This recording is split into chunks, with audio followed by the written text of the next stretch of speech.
হামজা চৌধুরী। এ বিষয়ে বিস্তারিত জানাতে আমাদের সাথে সিলেট ওসমানী আন্তর্জাতিক বিমানবন্দর থেকে যুক্ত হচ্ছেন গুলজার আহমেদ। গুলজার, হামজার দেশে আসা ঘিরে ভক্ত সমর্থকদের মাঝে কেমন উচ্ছ্বাস দেখছেন?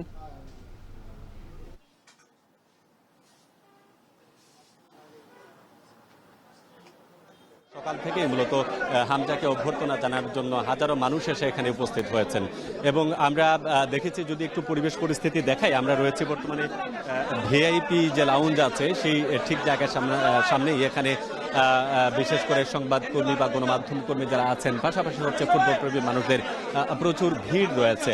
হয়তোবা কিছুক্ষণের মধ্যেই তিনি এসে এখানে উপস্থিত হবেন এবং বাফুফে কর্মকর্তারা আমাদেরকে জানিয়েছেন তিনি বের হওয়ার পর গণমাধ্যম কর্মীদের সাথে আনুষ্ঠানিকভাবে তিনি কথা বলবেন।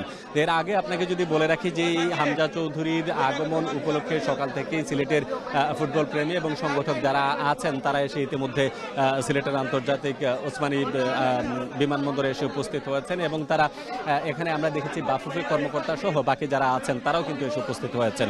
আমরা যতটুকু জানি যে হামজা চৌধুরী আজকে এখানে অবতরণের পর তিনি এখান থেকে তার গ্রামের বাড়ি হবিগঞ্জের বাহুবলে যাবেন এবং সেখান থেকেই মূলত আজকে তিনি অবস্থান করবেন এবং এখানকার স্থানীয় মানুষ যারা আছেন অর্থাৎ স্থানীয়দের সাথে তিনি সৌজন্য সাক্ষাৎ করে পারিবারিকভাবে সময়টা অতিবাহিত করবেন।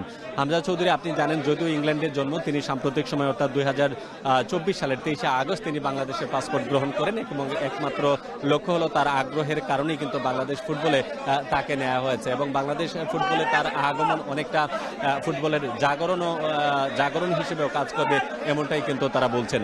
আমরা যদি বলি যে আজকে সকাল 11:40 তিনি লন্ডন থেকে সরাসরি ফ্লাইটে তিনি সিলেটে এসে পৌঁছান। ইতিমধ্যে তিনি বিমানের অভ্যন্তরীণ ভেতরে অবস্থান করছেন এবং সেখান থেকে বের হওয়ার পর তিনি তার ফ্যামিলির যে অন্যান্য সদস্য আছেন তাদেরকে নিয়ে বের হবেন। ইতিমধ্যে আমরা দেখেছি বিভিন্ন ফুটবল সংগঠক, বিভিন্ন football academy, district football association, Bangladesh football federation সহ বিভিন্ন পর্যায়ের ফুটবল প্রেমীরা এখানে এসে উপস্থিত হয়েছেন তাকে অভ্যর্থনা জানানোর জন্য। এবং আমরা আরও যতটুকু জানি যে এখানে তার আজকের এই সাময়িক যে আয়োজন, এই আয়োজনের পরেই তাকে হবিগঞ্জে নিয়ে যাওয়া হবে। সেখানে তার বাড়ি থেকে একদিন অবস্থান থাকার পর তিনি আবারও তিনি ব্যাক করবেন ঢাকাতে এবং তিনি 25শে মার্চ বাংলাদেশের সাথে ভারতের যে খেলা আছে সেই খেলার মধ্য দিয়ে তার অভিষেক হতে যাচ্ছে। তো সব মিলিয়ে আমরা যদি বলি যে যতটুকু আমরা দেখেছি যে আজকের এই যে বিমানবন্দরের মানুষের যে আগ্রহ, মানুষের আগ্রহের জায়গা থেকে আমরা এতটুকু নিশ্চিত হতে পেরেছি যে হামজা চৌধুরী তিনি কিছুক্ষণের মধ্যেই ওসমানী আন্তর্জাতিক বিমানবন্দর থেকে বের হবেন। তো সব মিলিয়ে আমরা যেহেতু রয়েছি, সুতরাং এখানে হামজা চৌধুরী বের হওয়ার পর তিনি যেহেতু গণমাধ্যমের সাথে কথা বলবেন, আমরা তখন সরাসরি আসলে আপনাদেরকে দেখানোর চেষ্টা করব। তবে এটা বলা যায় যে হামজাকে কেন্দ্র করে ফুটবলের যে জাগরণ সেটি আসলে অনেকটা পরিলক্ষিত হচ্ছে। তো এই ছিল আমার কাছে সিলেট ওসমানী আন্তর্জাতিক বিমানবন্দর থেকে সর্বশেষ তথ্য। জাতীয় দলের হয়ে খেলতে দেশে এসেছেন ফুটবলার হামজা চৌধুরী। সে বিষয়ে বিস্তারিত জানাতে আমাদের সাথে যুক্ত ছিলেন সহকর্মী গুলজার আহমেদ।